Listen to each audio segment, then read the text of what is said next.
Medicine for the Soul. This is our coffee shop edition. Let's talk about medicine for the soul. As you can see, I'm in the coffee shop, and so I want to have this practical prescription for you that looks like this.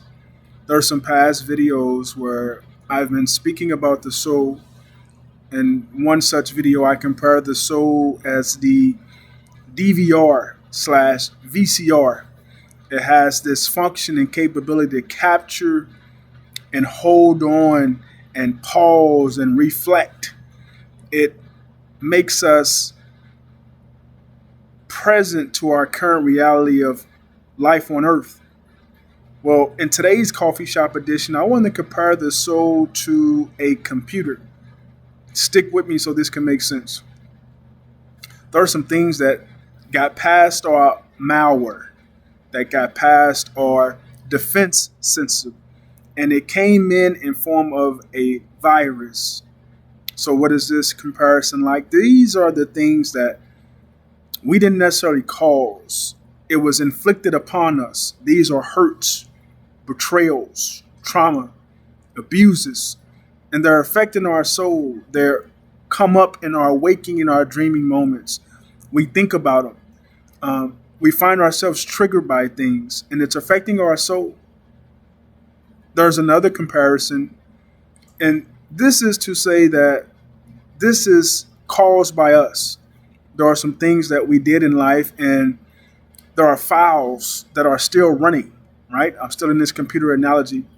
These files are still running. They're in, at this point in our computer, there's a system overload because there's so many files in our head, so many old things that we're having remorse and regret on. We caused it. We opened the file. Nobody did it. It's our fault. It's our problem, and those things are affecting the soul. What happens to this computer? What happens when these things are continually pressing upon us and they won't go away? Whether we caused them or whether they was inflicted upon us, you knew that already. Here's my practical tip of how to deal with it. Romans tells us that we have to transform and renew the way we think. See, when you have this computer problem and those files and those processes, those applications that's open, when they get onto your hardware, then they get deep down in your soul. There's only two ways to get rid of it. Either you get a new computer, or you have to configure and restore the one you got. So since you can't get a new soul, God says he restores it. But I want to tell you how. Here's my prescription of the day. This is my coffee talk. This is the medicine for the soul for today. I want to give you a practical tip what that looks like. Why is the Bible constantly talking about renewing your mind? What does that practically mean? Here's what it practically means. I celebrate you, the fact that you're trying to move forward.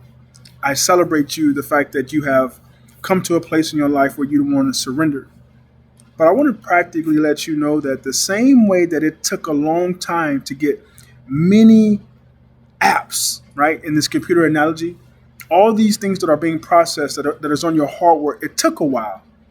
When you configure and you begin to restore, you have to train your conscious mind, which means this is what you're consciously aware of.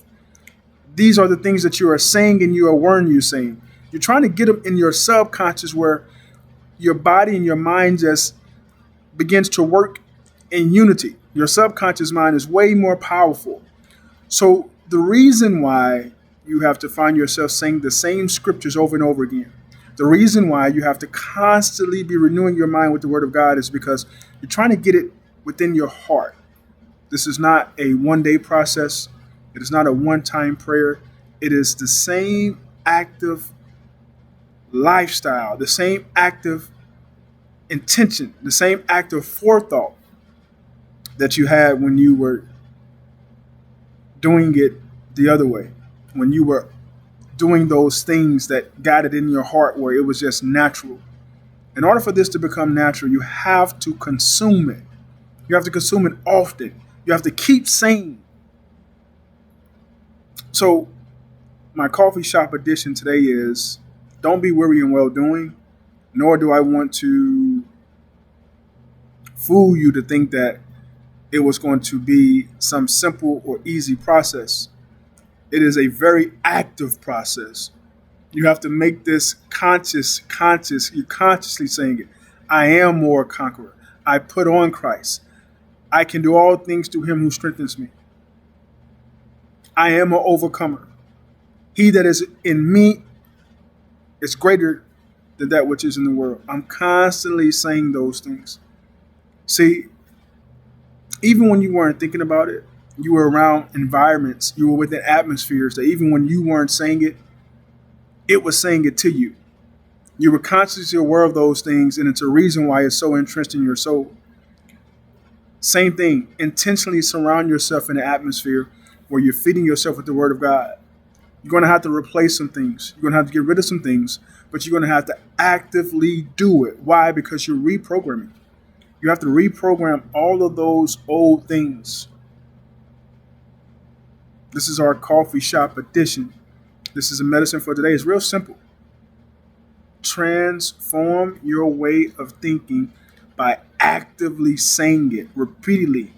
Not once when you wake, not once before you go to sleep. Say it all throughout the day. Consume it with the same intentionality that you did when you were leaning to your old way of doing. See, here's the practical tip. In order to stop leaning to what you used to do, you have to learn how to lean a different way. And you're not comfortable yet just because you made a decision to want to lean that way. You have to put that in you where you know how to stand on it. God bless you. Medicine for the soul. See you next time.